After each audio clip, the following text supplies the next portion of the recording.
Hey beauties, it's Daisy and I'm back with another video. Today we have this gorgeous straight lace wig. I'm going to show you how I got this flawless install, and I'm going to tell you all about this hair and the company, so stay tuned.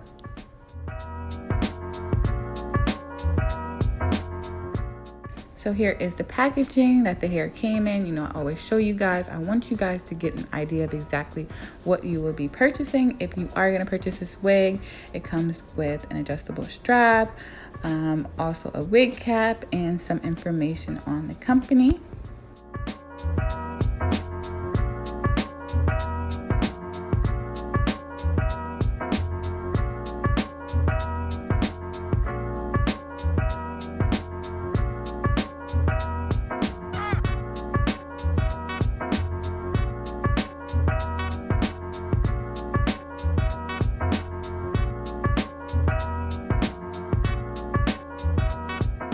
Here's a close-up of this hairline. I believe it's supposed to be pre-plucked, but it definitely needs some work, so I definitely had to customize this wig. It's 13x4 parting space, and it has a few combs in here. It has some lace in the back if you want to wear it up, and the hair is super flowy and straight. I love it. It came out flawless, especially when I customized this wig. As you can see, it looks so good. I just bleached the knots and did some plucking for a good 20 to 30 minutes.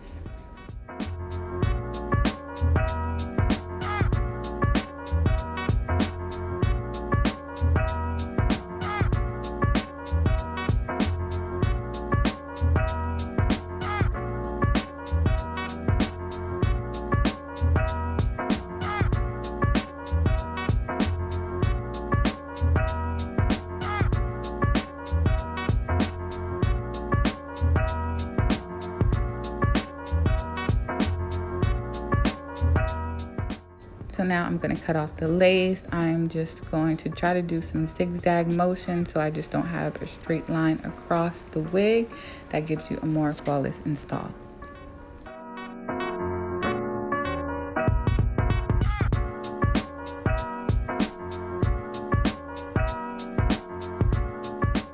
I'm installing this wig with my Gots to Be Glued. If you're not new to my channel, you know this is my fave.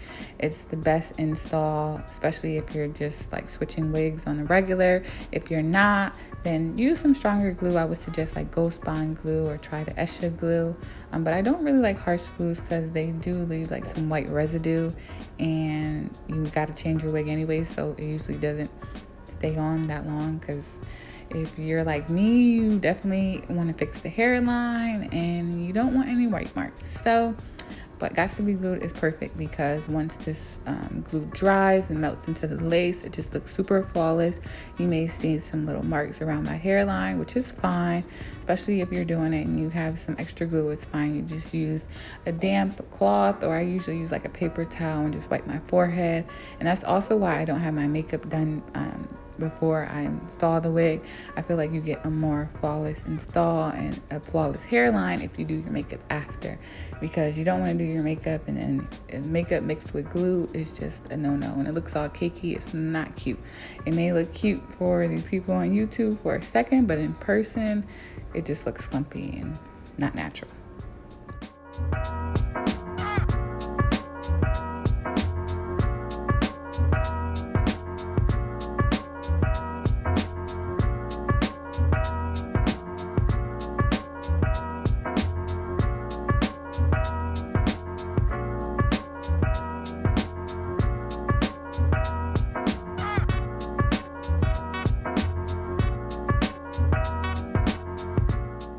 Now I really love this parting space. It's very versatile, but when I wear a straight wig, I usually like a middle part or like a side swoop.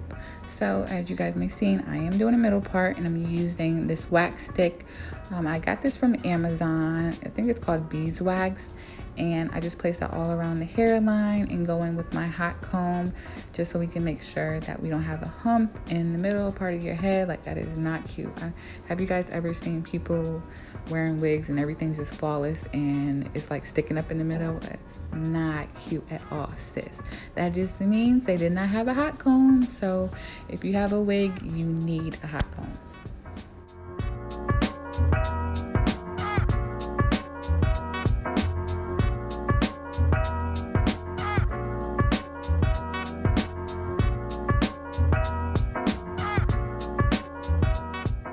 Now it's time to get into these baby hairs. I just like to section off a thin layer and then cut the baby hairs. I don't go crazy with the plucking because sometimes when I install it, I like to pluck just a little bit more, as you guys can see, so I can get it exactly how I want it and make sure I don't over pluck, because sometimes I do that. I make mistakes just like anybody else, but you keep practicing, you just gonna be close to perfect, if not perfect.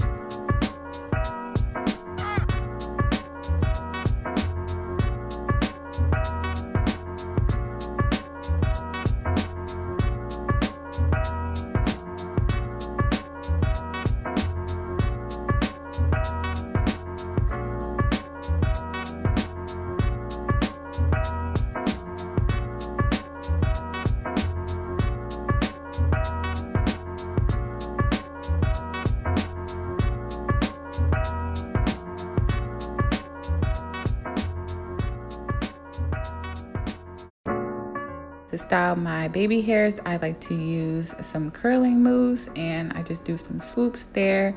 And I like to get an idea of exactly how I want my baby hairs to be laid, and then I go back in with like some Gots to be glued, just to keep them in place all day. But you want to kind of make like a rough draft of your baby hairs, because you don't want to just like glue them down and then there's too much going on and you can't fix them. So just do some swoops and take some hair back, because usually once you do some swoops, it's like too much hair in the beginning, and then you make it work. You just kind of finesse your wig and make it look just how you like it.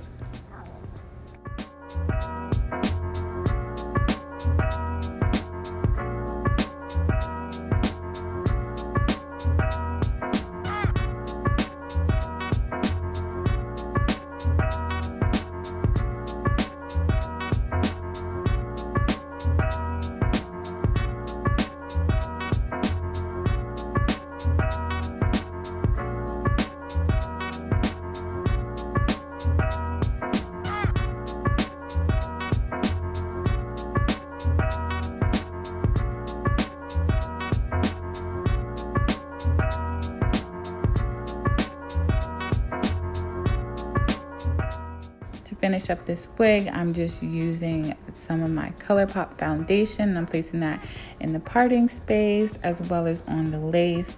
I'm also going to go in with some mascara and just fill in some little spots that I may have over bleached. So that is a little trick for you if you guys didn't know.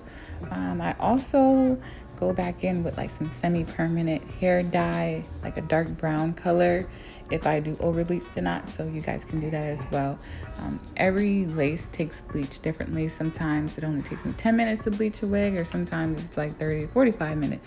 So you just have to pay attention to the wig when you are bleaching it, so you don't over bleach it. But it just happens sometimes. It happens to the best of us, but you wouldn't be able to tell because your girl is gonna fix it and make it flawless, okay?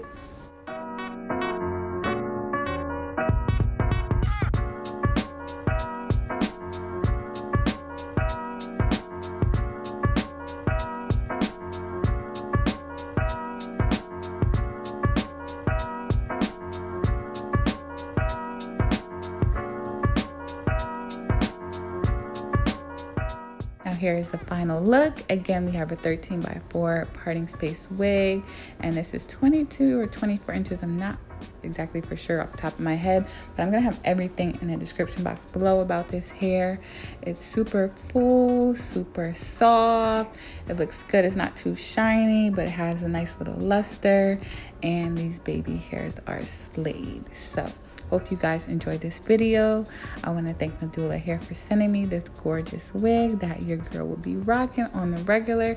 If you guys are interested in an update or have any questions about this hair, let me know. It is moving, sis. Yes, I love it. Thank you guys so much for your support and watching this video, and I hope you guys have an amazing one. Until my next video, check me out. Later.